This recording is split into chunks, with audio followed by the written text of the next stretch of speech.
नमस्कार। सुनो कहानी श्रृंखला के अंतर्गत प्रस्तुत है कहानी आवारे, जिसके लेखक हैं भगवती चरण वर्मा जी। कुछ लोग दार्शनिक होते हैं, कुछ लोग दार्शनिक दिखते हैं। यह जरूरी नहीं कि जो दार्शनिक हो वह दार्शनिक न दिखे या जो दार्शनिक दिखे वह दार्शनिक ही हो। लेकिन आमतौर से होता है यही कि जो दार्शनिक होता है वह दार्शनिक दिखता नहीं है और जो दार्शनिक दिखता है वह दार्शनिक होता नहीं है। राम गोपाल जिस समय बंबई नगर के दादर मोहल्ले के एक ईरानी होटल में गर्मी की दोपहर में बिजली के पंखे के नीचे एक प्याला चाय के साथ पाव रोटी का एक टुकड़ा गले के नीचे उतारकर अपनी भूख शांत करने की कोशिश कर रहा था, उस समय एक अच्छा खासा दार्शनिक दिख रहा था। बाल बिखरे हुए, माथे पर शिकन, आंखों में चिंता की झलक और बैठने में एक विवशता से भरी लापरवाही। लेकिन अगर कोई उस समय राम गोपाल से कह देता कि वह दार्शनिक है तो यकीनी तौर से झुंझुलाहट के साथ वह यही कहता, आपकी बला से, और फिर वह बिना दूसरा शब्द कहे अपने काम पर जुट जाता। पाव रोटी को गले के नीचे उतारने में राम गोपाल को मेहनत करनी पड़ रही थी और शायद सुस्ताने के ख्याल से उसने अपना पर्स निकाला। 10-10 रुपए के 15 नोट, गिलट के 7 रुपए और एक अठन्नी और 3 कन्नियां, इतनी जमा पूंजी अभी उस पर्स में मौजूद थी।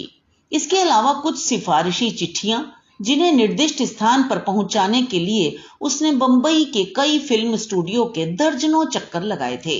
लेकिन फाटक के पठान दरबानों ने उसे किसी हालत में अंदर न घुसने दिया और इसलिए अभी तक वे चिट्ठियां उन स्थानों में न पहुंच सकी। कुछ पते जो उसने रास्ते चलते हुए कुछ महत्वपूर्ण आदमियों की मुलाकात की यादगार में दर्ज कर लिए थे और छपे हुए करीब 10-12 विजिटिंग कार्ड। राम गोपाल ने अपने पर्स की हर चीज को निकाला। जो गिनने की थी उन्हें गिना, जो देखने की थी उन्हें देखा और जिन पर उसे सोचना था उन पर सोचना भी आरंभ कर दिया। लेकिन सोचने का अभ्यास न होने के कारण उसने पर्स अपनी जेब के हवाले करके फिर पाव रोटी को गले के नीचे उतारने की कोशिश प्रारंभ कर दी। अरे, ये तो राम गोपाल मालूम होते हैं, हम लोगों को क्यों देखेंगे, अकेले अकेले चाय पी रहे हैं। राम गोपाल ने घूम कर देखा। सिंह और पांडे राम गोपाल की मेज की ही तरफ बढ़ रहे थे। राम गोपाल को मुस्कुराना पड़ा। आओ भाई, और फिर कहकर उसने होटल के बॉय को आवाज दी, 2 प्याले चाय। कहो भाई, बहुत दिनों से दिखे नहीं, कहो कोई काम वाम मिल गया है क्या? बैठते हुए सिंह ने पूछा। नहीं यार, अभी तक तो नहीं मिला, लेकिन उम्मीद पूरी है, राम गोपाल ने जरा रुक कर कहा। वहां शमा कंपनी के डायरेक्टर को जानते हो?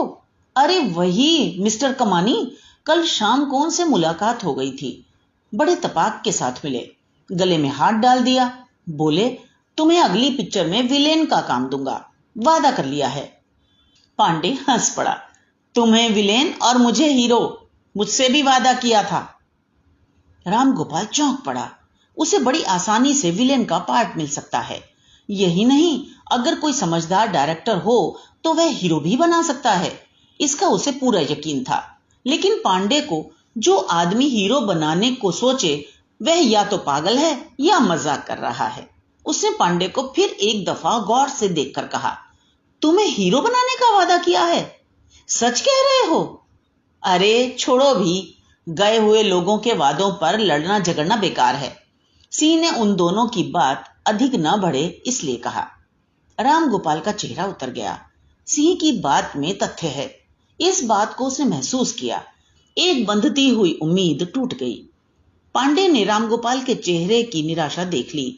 उसने जरा मुलायमियत के साथ कहा, इतनी अफसोस करने की जरूरत नहीं। देखो भाई, बंबई आए 2 साल हो गए हैं, लेकिन अभी तक सफलता नहीं मिली। पड़ा हूं बस उम्मीद पर। राम गोपाल ने एक ठंडी सांस ली। कब तक इस तरह चलेगा? पास की रकम करीब करीब खत्म हो चुकी है, होटल वाले का बिल चढ़ रहा है, समझ में नहीं आता क्या करूं।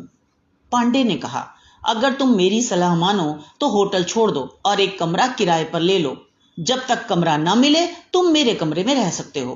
अभी 4 आदमी हैं, तब 5 हो जाएंगे, वहां जी लग जाएगा, खर्च की भी बचत हो जाएगी। राम गोपाल ने सोचा, यार कहते तो ठीक हो, अभी होटल का 3 रुपया दे रहा हूं। 90 रुपए महीने की बचत बहुत काफी होती है। 90 की नहीं बल्कि 80 की, क्योंकि पांडे के कमरे में रहने पर तुम्हारा हिस्सा 10 रुपया महीना आएगा। 80 ही क्या कम है? रामगोपाल ने मुस्कुराते हुए कहा। दिन भर के बाद उसके मुख पर यह पहली मुस्कुराहट थी। पांडे का पूरा नाम था शिवशंकर पांडे। लखनऊ से बीए पास करने के बाद जब उसके पिता एक जमींदार लड़की के साथ 10,000 के लंबे दहेज पर उसकी शादी तय करा रहे थे, वह बिना कहे सुने एक दिन बंबई के लिए रवाना हो गया। इसलिए कि वह लड़की जिसके साथ उसकी शादी तय कराई जा रही थी, गंवार होने के साथ साथ बदशक्ल भी थी। पांडे ने काफी फिल्में देखी थी और फिल्मों की सुंदरियों को देखकर उसका दिल बल्लियों उछल पड़ता था। एक बार वह इन सुंदरियों से मिलकर उनमें से किसी एक को अपनाकर अपने जीवन को सुखमय बनाने का प्रयत्न करना चाहता था। पांडे देखने सुनने में बुरा नहीं था। पैसे की भी उसके पिता के पास कोई खास कमी नहीं थी और अपनी निजी योग्यता तथा प्रतिभा पर उसे विश्वास था। बंबई आकर धीरे धीरे उसे निराशाओं का सामना करना पड़ा और प्रत्येक निराशा के साथ उसका जोश ठंडा पड़ने लगा। न उसे प्रेमिका मिली और न उसे प्रतिभा और योग्यता के प्रदर्शन का मौका मिला। पास की रकम घटने लगी। पिता ने अधिक रुपया देने से इनकार कर दिया, इस उम्मीद पर कि हार कर पांडे को घर आना ही पड़ेगा। पर पिता शायद अपने पुत्र के जिद्दी स्वभाव को नहीं जानते थे। कदम उठाकर पीछे नहीं पड़ता, सूरमा आगे बढ़ेगा, नहीं तो मोर्चे पर खड़ा होकर अपनी जान दे देगा। पांडे भी कुछ ऐसे ही विचारों का था। बहुत दौड़ धूप करने पर एक फिल्म कंपनी में एक्स्ट्रा का काम मिल भी गया था। गो कि पैसे बहुत कम मिलते थे, लिहाजा खर्च पूरा करने के लिए पांडे ने अपने कमरे में किराएदारों को बसा लिया था। सिंह का पूरा नाम था जसवंत सिंह और वह आगरा जिले का रहने वाला था। सिंह को गाने का बड़ा शौक था और उससे अधिक उसके आगरा वाले मित्रों को विश्वास था कि अगर वह किसी फिल्म कंपनी में पहुंच जाए तो उसकी प्रतिभा चमक उठेगी और उसका भाग्य खुल जाएगा। रोज रोज मित्रों की राय सुनते सुनते सिंह की भी कुछ ऐसी ही राय हो गई थी।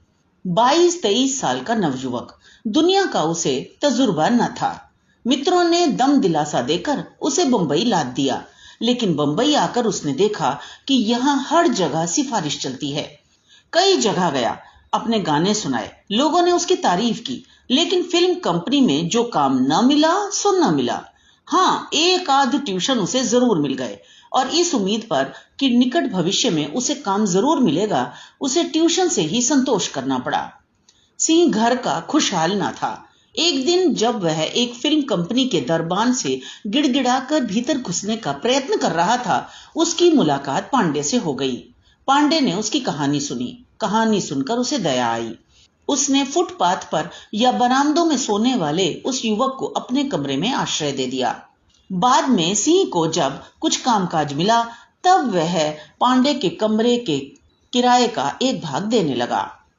रामगोपाल को साथ लेकर जब पांडे और सिंह कमरे में पहुंचे, उस समय मिस्टर परमेश्वरी दयाल वर्मा अपनी हजामत बना रहे थे। एक ट्रंक और एक बिस्तर के साथ एक नए आदमी का कमरे में प्रवेश देखकर मिस्टर वर्मा चौंके। घूर कर उन्होंने रामगोपाल को देखा। पांडे ने उसी समय मिस्टर वर्मा से रामगोपाल का परिचय कराया। ये हैं मिस्टर रामगोपाल, आज से हम लोगों के साथ रहेंगे। आपके किराए का हिस्सा 12.5 रुपए से घटकर 10 रुपए रह गया। लेकिन 2.5 रुपए की बचत से मिस्टर वर्मा को कोई खास प्रसन्नता न हुई। उनका ख्याल था कि कमरे में सिर्फ एक आदमी रहना चाहिए, जरूरत के वक्त 2 रह सकते हैं, मजबूरी से 3 और जब गले आ पड़े तब 4। उन्होंने गंभीरता पूर्वक कहा, एक कमरे में 5 आदमी? नॉनसेंस, मैं किसी हालत में बर्दाश्त नहीं कर सकता। तो फिर आप यह कमरा छोड़ सकते हैं, सिंह ने जरा रुखाई से कहा। आप कौन होते हैं हमारे बीच में बोलने वाले? कमरा पांडे का है, इन्हें जो कहना हो कहें। मैं बोलने वाला इसलिए होता हूं कि मैं भी कमरे का किराया देता हूं हर महीना, आपकी तरह नहीं कि 3 महीने में आजकल में टरका रहे हैं। तो इसमें तुम्हारे बाप का क्या जाता है? नहीं है इसलिए नहीं देता, होगा तो एक एक पैसा पांडे के पास पहुंच जाएगा। इस बात में बाप का घसीटा जाना सिंह को अच्छा नहीं लगा। उसने अपनी चप्पल उतारी। क्या कहा बे, सुअर कहीं का? मेरे बाप का फिर से नाम तो ले। पांडे ने सिंह का हाथ पकड़कर बीच बचाव किया।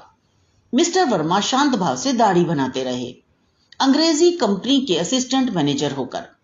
यारबाज आदमी थे, दबंग थे।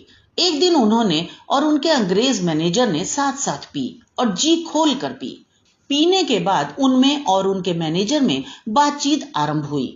बातचीत ने वाद विवाद का रूप धारण कर लिया और वाद विवाद ने जूते लात का। मिस्टर वर्मा हाथ पैर में अपने मैनेजर से तगड़े थे। उन्होंने मैनेजर को अधमरा कर दिया। दूसरे दिन वे नौकरी से बर्खास्त कर दिए गए।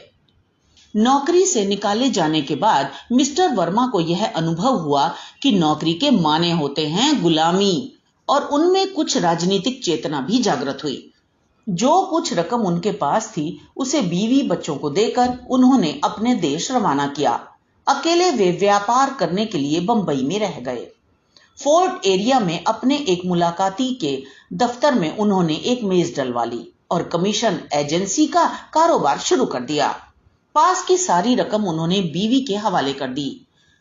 अपनी हैसियत बनाए रखकर ही वे कारोबार चला सकते थे, और हैसियत के माने होते हैं अच्छा सूट, कीमती सिगरेट और मौके बेमौके टैक्सी की सवारी। लिहाजा हैसियत बनाए रखने के लिए उन्हें खाने और रहने की किफायत करनी पड़ी। पांडे के साथ रहने लगे।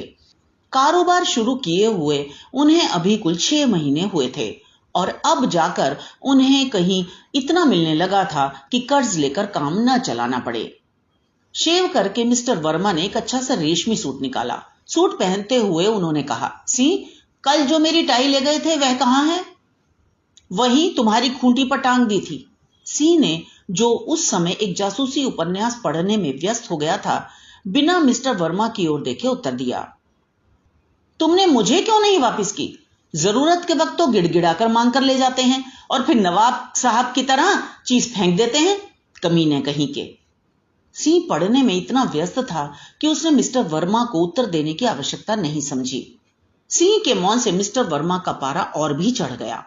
इन सालों से इतना कहा कि अगर तुम्हारे पास नहीं है तो मत पहनो, लेकिन जब शराफत हो तब मांगेंगे, नहीं दोगे तो आंख बचाकर उठा ले जाएंगे। अगर अब के दफे यह हरकत हुई तो मैं कह ही देता हूं कि ठीक ना होगा। क्या ठीक ना होगा? एक कर्कश आवाज ने कहा। मिस्टर वर्मा ने घूमकर देखा कि छबील दास गुप्ता कमरे के दरवाजे पर तने खड़े हैं, सिंह का सूट और वर्मा की टाई डाले हुए। मुझसे बिना पूछे मेरी टाई क्यों ली? कड़क कर वर्मा ने कहा। तबीयत, मुंह बनाते हुए गुप्ता ने जवाब दिया। हद हो गई, अब मिस्टर वर्मा से नहीं रहा गया। लपक कर उन्होंने छबील दास का गला पकड़ा।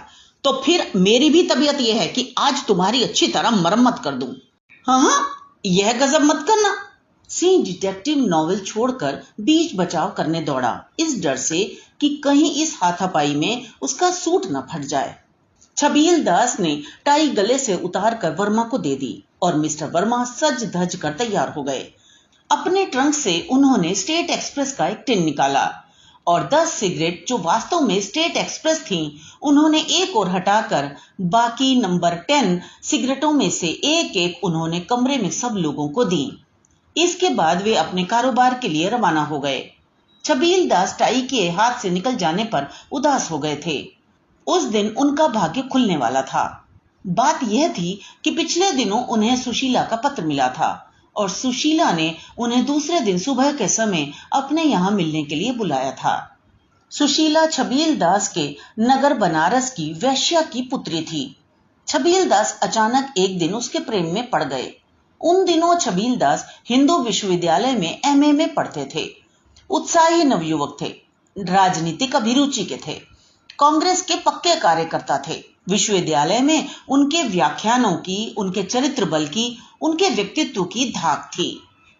सुशीला की माता ने सुशीला को उच्च शिक्षा दिलाई। मैट्रिकुलेशन पास करके वह भी विश्वविद्यालय में भर्ती हुई थी। लेकिन सुशीला की मां की संगिनी साथियों ने, उसके मेल मुलाकातियों ने उसे समझाना शुरू किया कि वैश्या की लड़की को समाज में कोई स्थान नहीं मिलेगा।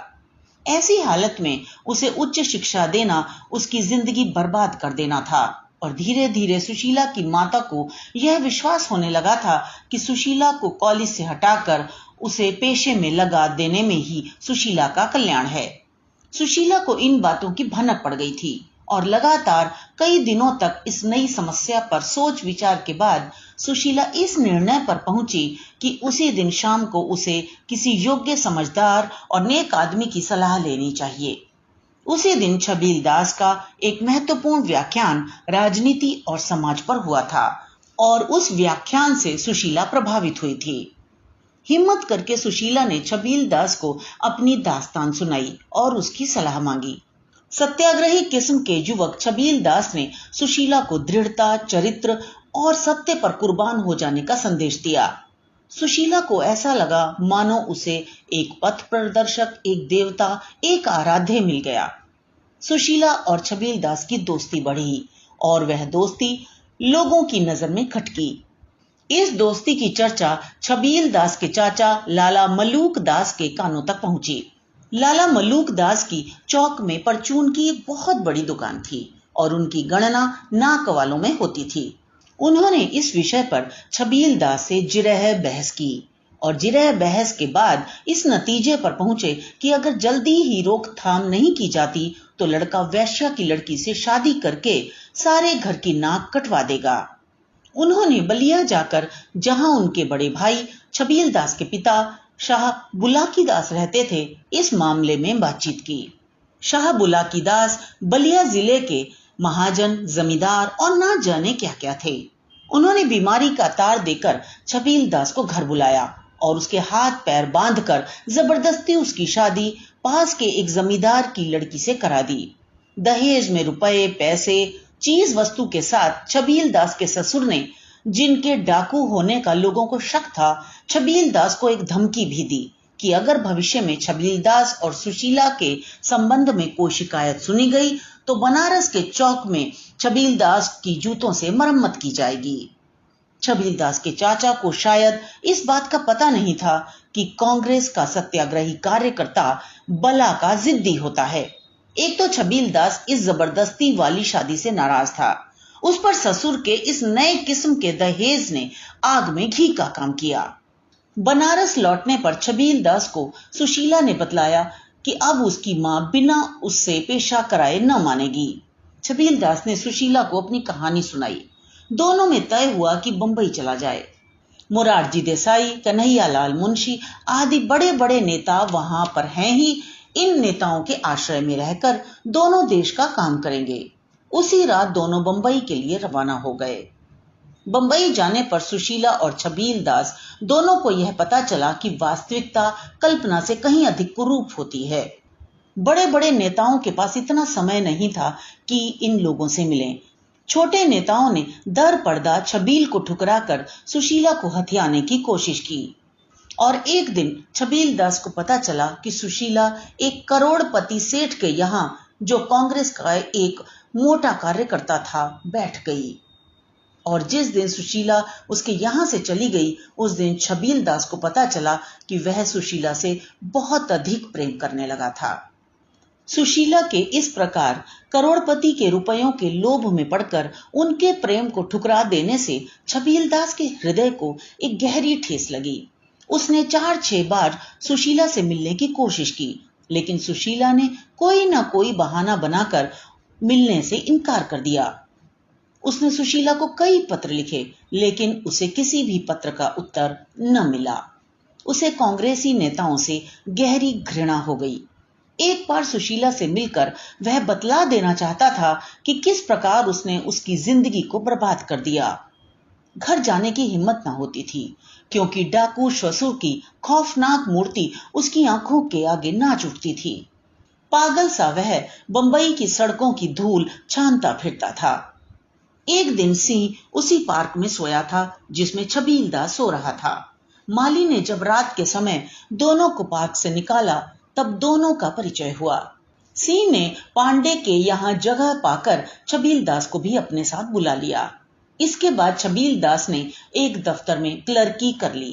कहो भाई, मुलाकात हुई? पांडे ने पूछा। हुई भी नहीं भी हुई। छबील दास ने सिगरेट का एक गहरा कश खींचकर उत्तर दिया। यह तो पहेली बुझा रहे हो। सिंह हंस पड़ा। बात यह है कि जब मैंने उसके मकान में घंटी बजाई तो वह दरवाजे पर खुद आई। मुझे देखते ही चौंक उठी। बहुत धीमे स्वर में उसने कहा, अभी जरा 2-1 आदमियों से कुछ जरूरी बातें हो रही हैं। शाम को 5-5:30 बजे के बीच में चर्च गेट स्टेशन पर मिलना। शाम के समय छबील दास चर्च गेट पहुंचा। सुशीला वहां पहले से ही मौजूद थी। उस समय वह बनारसी सिल्क की एक साड़ी पहने थी। शरीर पर गहने लदे थे, पर उसका चेहरा उतरा हुआ था और उसकी आंखें लाल थीं, मानो दिन भर वह रोती रही हो। छबील दास को देखते ही वह फूट पड़ी। उसने कहा, छबील, मैं लुट गई।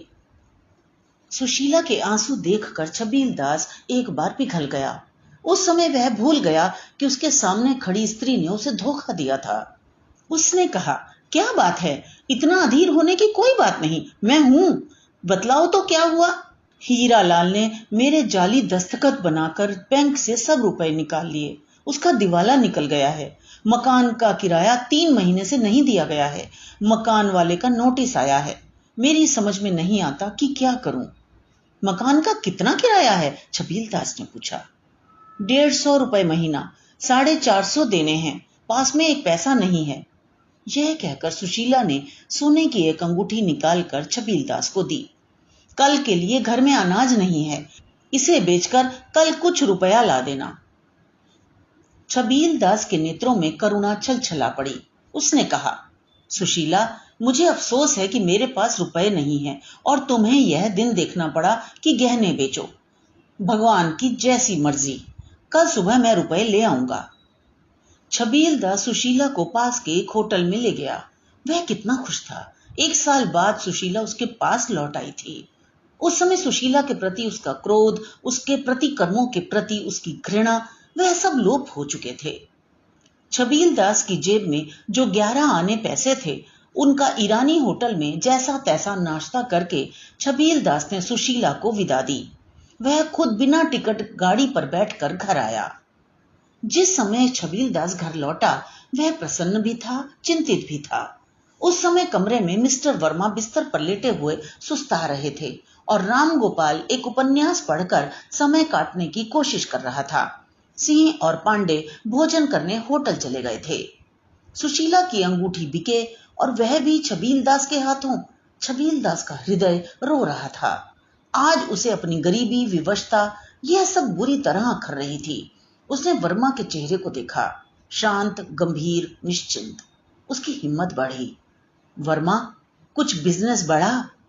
वर्मा ने सिगरेट का धुआं छोड़ते हुए कहा, बढ़ेगा क्यों नहीं, आज पार्टी फंसी है, एक सौदे में करीब 2000 मिल जाएंगे। छबील दास के हृदय की गति थोड़ी सी तेज हुई। यार, 25 रुपए की सख्त जरूरत है, अगले हफ्ते वापस कर दूंगा। वर्मा ने छबील दास को गौर से देखा।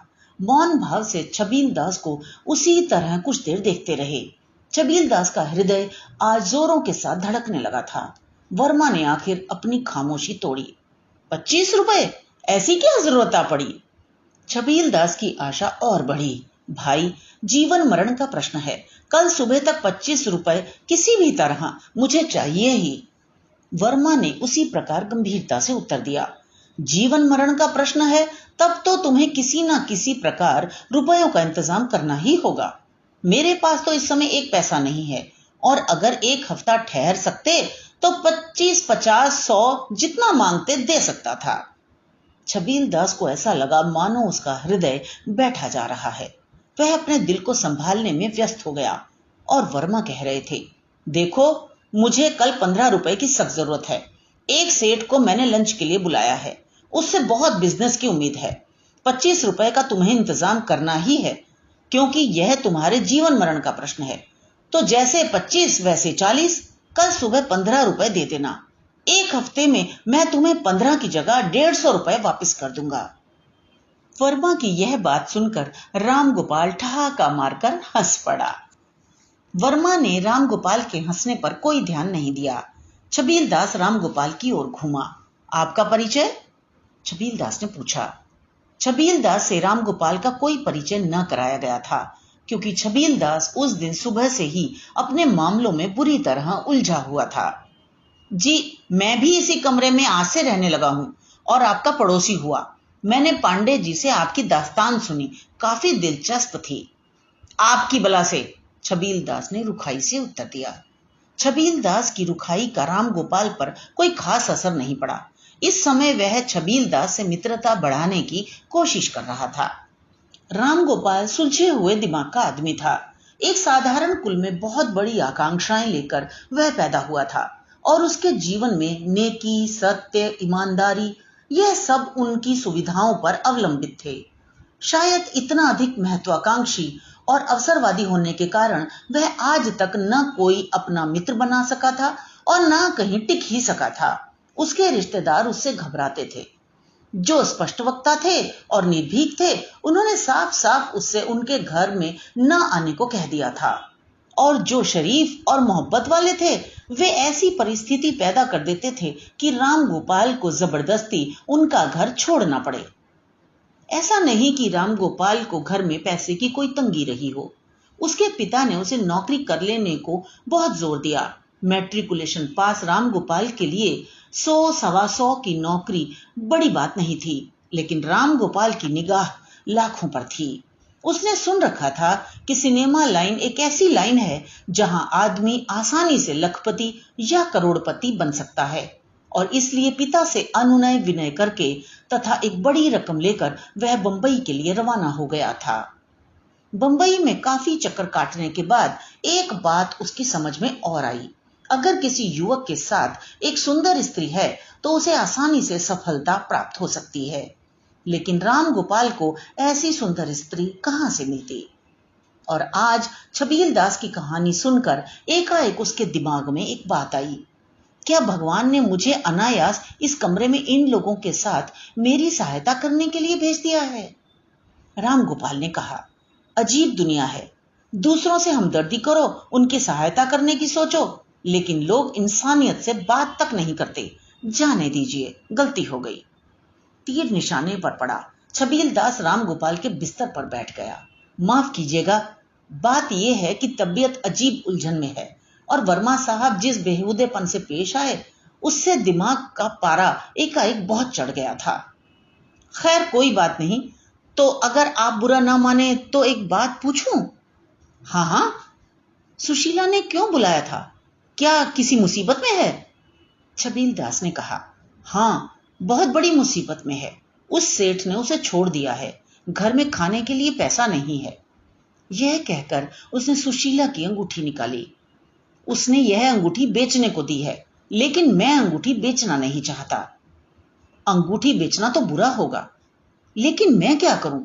मेरे पास रुपए नहीं हैं। छबील दास ने जरा रुककर कहा, अगर तुम मुझे 25 रुपए उधार दे सको तो मेरी इज्जत बच जाए। राम गोपाल ने 25 रुपए निकालकर छबील दास को देकर कहा, लेकिन इस 25 रुपए से तो सुशीला का काम न चलेगा। आगे चलकर क्या करना होगा, तुमने यह भी सोचा? छबील दास ने देखा कि उसके सामने एक देवता पुरुष बैठा है। चंद मिनटों की मुलाकात में उसने छबील दास को 25 रुपए दे दिए। उसने कहा, यह तो नहीं सोचा तुम इसमें कुछ मदद कर सकते हो? राम गोपाल ने जरा हिचकिचाहट के साथ कहा, अगर मेरी सलाह मानो तो सुशीला को किसी फिल्म कंपनी में नौकर रखवा दो। मैं कई डायरेक्टरों को जानता हूं। अगर तुम चाहो तो मैं दौड़ धूप कर दूंगा। 1500 की नौकरी आसानी से मिल जाएगी। बात छबील दास की समझ में आ गई। उन्होंने राम गोपाल से हाथ मिलाया। बात तुमने लाख रुपए की कही। मैं एक दिन तुम्हें सुशीला से मिलवा दूंगा। इस बीच तुम अपने डायरेक्टर दोस्तों से बात कर लो। छबील दास ने राम गोपाल का सुशीला से परिचय करा दिया। राम गोपाल सुशीला को लेकर सेवा फिल्म कंपनी के डायरेक्टर मिस्टर व्रती के यहां पहुंचा। मिस्टर व्रती फिल्म लाइन में मशहूर आदमी थे। न जाने कितनी फिल्में उन्होंने बनाई, न जाने कितनी फिल्में अधबनी छोड़ दी। बड़े ठाठ से रहते थे। उनके मकान में ही उनका दफ्तर था। मिस्टर व्रती को एक नई हीरोइन की जरूरत थी, क्योंकि उनके नए सेठ ने उनसे कह दिया था, हमें एक फर्स्ट क्लास नई हीरोइन चाहिए, जिस तनख्वाह पर भी हो। मिस्टर व्रती के मकान पर हीरोइनों का तांता लगा रहता था, जिनमें से कुछ को व्रती साहब नामंजूर कर देते थे और कुछ को उनके नए सेठ। सुशीला को देखते ही व्रती साहब प्रसन्न हो गए। उनके दिल ने साफ कह दिया कि सेठ जी इस हीरोइन को पसंद कर लेंगे। उन्होंने बजाय रामगोपाल के सुशीला से कहा, मैंने आज से ही आपको 1000 रुपए पर रख लिया। एक पिक्चर बनाने पर मैं आपकी तनख्वाह 1500 रुपए महीना कर दूंगा। रामगोपाल ने उसी समय कहा, वह तो ठीक है, लेकिन जब तक आप मुझे अपनी पिक्चर में रोल नहीं देंगे तब तक यह काम न करेंगी। सुशीला ने आश्चर्य से रामगोपाल को देखा। रामगोपाल ने सुशीला से कह रखा था कि वह लखपति आदमी है। उसने सुशीला को बताया था कि वे 25 रुपए जो छबील दास ने उसे दिए थे रामगोपाल से लेकर दिए थे, और अब उसने देखा कि रामगोपाल उसकी नौकरी के कमीशन में खुद नौकरी मांग रहा है, लेकिन उसने उससे कुछ कहा नहीं। मिस्टर व्रती की ओर से आंखें हटा ली। अच्छी बात है, आपको भी मैं एक पार्ट दे दूंगा, लेकिन तनख्वाह ज्यादा नहीं दे सकूंगा।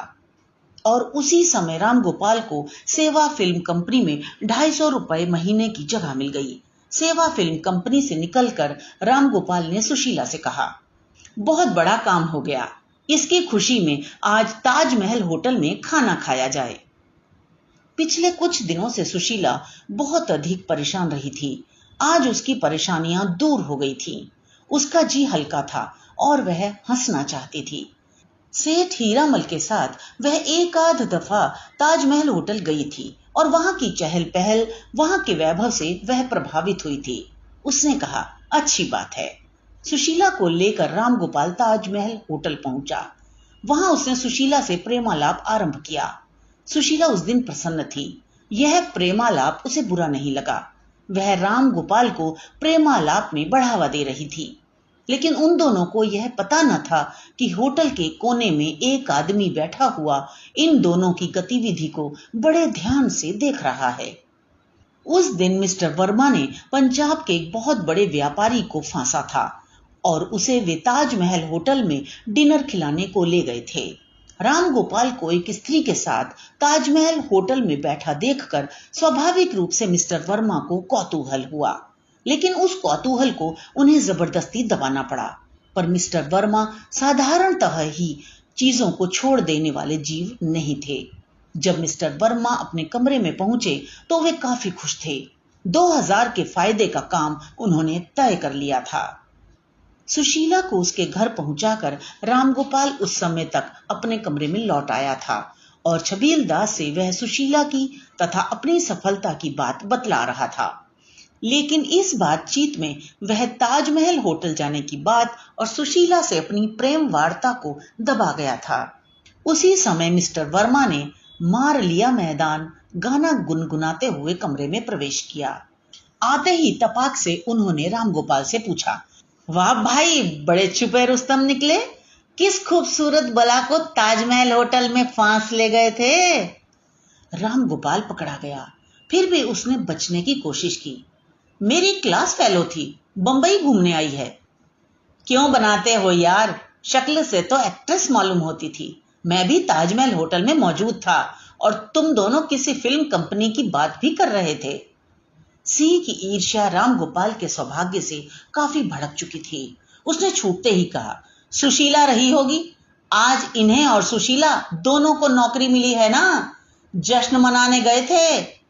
छबील दास के चेहरे से सारी खुशी गायब हो गई। उसने जरा गंभीर स्वर में कहा, तुम इतने कमीने निकलोगे यह मुझे मालूम नहीं था। वर्मा हंस पड़े। इसमें कमीनेपन की क्या बात है?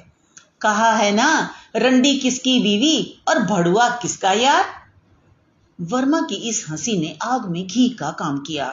छबील दास ने रामगोपाल से कड़क कर कहा, क्या जवाब देते हो? रामगोपाल भी तन गया। तुम मुझसे जवाब मांगने वाले कौन होते हो? जवाब मांगना हो तो सुशीला से मांगो जाकर। पांडे ने किसी तरह से मामला शांत करवाया। मिस्टर व्रती ने सुशीला से कहा, यह आदमी रामगोपाल, इसके सामने मैंने पूरी बात कहना ठीक नहीं समझा। अब मैं एक सवाल पूछना चाहता हूं कि यह रामगोपाल कौन है और आपसे इसका क्या रिश्ता है? सुशीला ने उत्तर दिया, मैं इसे बिल्कुल नहीं जानती। मेरे एक मुलाकाती ने कहा था कि ये आपको फिल्म कंपनी में पहुंचा देंगे। मिस्टर व्रती ने संतोष की एक गहरी सांस ली। अगर मैं इस आदमी को कंपनी में न लूं तो आपको कोई आपत्ति तो नहीं होगी, क्योंकि यह किसी काम का आदमी नहीं है। इसमें मुझे क्या आपत्ति हो सकती है? सुशीला ने शांत भाव से उत्तर दिया। एक बात और, मेरी कंपनी में रहकर आप बिना मेरी इजाजत के किसी भी आदमी से नहीं मिल सकेंगी। मेरी कंपनी की यह पहली शर्त है। अच्छी बात है, सुशीला ने कहा। मिस्टर व्रती उठ खड़े हुए। आज शाम को पूना चलना है, वहां सेठ जी से बातें करनी है। आप शाम तक तैयार हो जाइए, टिकट मंगवाए लेता हूं। मिस्टर व्रती ने उसी समय कंपनी के दरबान को आज्ञा दी कि रामगोपाल को ऑफिस में घुसने न दिया जाए और उससे कह दिया जाए कि उसे नौकरी नहीं मिली। जिस समय सुशीला अपना असबाब ठीक करने अपने घर पहुंची, छबीलदास फुटपाथ के चक्कर लगा रहा था। सुशीला ने छबीलदास को अंदर बुलाया। छबीलदास भरा हुआ था। उसने कहा, मैं तुम्हारे सर्विस पा जाने पर बधाई देने आया हूं। सुशीला मुस्कुराकर अपना असबाब ठीक करने लगी। और इस बात पर भी कि तुम्हें एक नया मित्र मिल गया है जो तुम्हें ताजमहल होटल में खाना खिला सकता है, वहां तुमसे प्रेमालाप कर सकता है। सुशीला ने सूटकेस में कपड़े रखते हुए कहा, तो क्या तुम मुझसे कैफियत तलब करने आए हो? छबीलदास हंस पड़ा। मैं कैफियत तलब करने वाला कौन होता हूं? मैं तो वह साधन मात्र हूं जो तुम्हारी मुसीबत में काम आया। छबीलदास के स्वर में सुशीला को बुरा लगा। आपका वह फर्ज था, क्योंकि आप ही मुझे बनारस से बहका लाए थे। आगे से मैं आपसे इस तरह की ना कोई सहायता मांगूंगी, ना आपसे कोई वास्ता रखूंगी। छबीलदास उठ खड़ा हुआ। तैश में आज उसे अपने ऊपर ग्लानि हो रही थी। उसने कहा, बहुत अच्छा, लेकिन यह याद रखना, तुम्हें फिर मेरी जरूरत पड़ेगी और उस दिन मैं तुम्हारे ये शब्द याद रखूंगा। आगे चलकर मुझसे किसी तरह की उम्मीद न रखना। और वह चला गया। उस छोटे से कमरे में 5 बिस्तर पड़े थे और 5 आदमी लेटे थे। पांडे एक फिल्म मैगजीन उलट पुलट रहा था। सिंह एक फिल्मी गाना गुनगुना रहा था। वर्मा सिगरेट के कश पर कश ले रहा था। छबीलदास एक कोने में पड़ा सिसकियां ले रहा था। वह अपने विगत पर सोच रहा था और वर्तमान की इस विगत से तुलना कर रहा था। और रामगोपाल दूसरे कोने में मौन अपने भविष्य की चिंता कर रहा था। रामगोपाल को एक दिन नौकरी मिली, दूसरे दिन उसकी नौकरी छूट गई। कल एक हीरोइन मिली जिसके साथ में रहकर उसने लखपति होने के सपने संजोए थे। आज वह हीरोइन हाथ से निकल गई। उसने जेब से अपना पर्स निकाला। अब उसमें कुल जमा पूंजी 35 रुपए रह गए थे। पांडे ने मैगजीन रख दी। उसने रामगोपाल से पूछा, क्यों बड़े चुप हो, क्या बात है? सिंह ने उत्तर दिया, आज इनकी नौकरी छूट गई। छबीलदास, जो अभी तक सिसकियां भर रहा था, चौंक कर बैठ गया। अच्छा हुआ, इन साले दगाबाजों के साथ होगा ही क्या? इस हाथ ले उस हाथ दे। और यकीनी तौर से छबीलदास का क्रोध और दुख 80% गायब हो गया था। रामगोपाल से अब ना रहा गया। वह उठ बैठा और उसने कहा, अब जो किसी साले ने गाली दी तो मैं उसका मुंह तोड़ दूंगा। मामला संगीन हो रहा था। वर्मा ने यह देखा और उठ बैठा। आखिर मामला क्या है? सिंह ने कहा, आज रामगोपाल को सेवा फिल्म कंपनी से जवाब मिल गया, सो ये झल्लाए हुए हैं। लेकिन छबीलदास आज क्यों इतने क्रोधित हो गए, यह समझ में नहीं आया। वह मैं बतला दूं, वर्मा ने मुस्कुराते हुए कहा। वह औरत, वही क्या नाम है उसका, वह आज एक आदमी के साथ, शायद उसका नाम व्रती है, पूना गई है। साथ में मेरे पंजाब वाले सेठ भी थे जो उस कंपनी में रुपया लगा रहे हैं। अब वर्मा से न रहा गया, खिलखिलाकर हंस पड़ा। पंजाब वाले सेठ के पास पैसा है, वह पैसा खर्च तो होना ही चाहिए। पांडे उठा। उसने छबीलदास से कहा, इसी बात पर नाराज हो गए?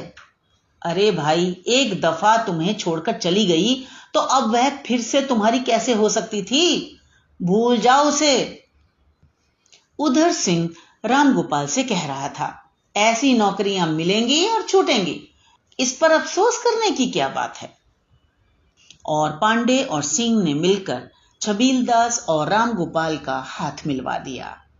वर्मा ने एक एक सिगरेट उन लोगों को दी। कमरे में सिगरेट का धुआं भर गया। उस एक छोटे से कमरे में भेड़ों की तरह रहने वाले 5 युवक लेटे थे और सिगरेट पी रहे थे, जैसे कुछ हुआ ही नहीं, भावना और चेतना से शून्य। और धीरे धीरे वे 5 युवक सो गए, सुबह उठकर फिर नित्य की तरह बेकारी, गैर जिम्मेदारी की जिंदगी बिताने के लिए। तो ये तो थी कहानी। मुझे आशा है आपने आनंद लिया होगा। इसी तरह हमारे साथ जुड़े रहिए। तो मिलते हैं अगली कहानी में। धन्यवाद।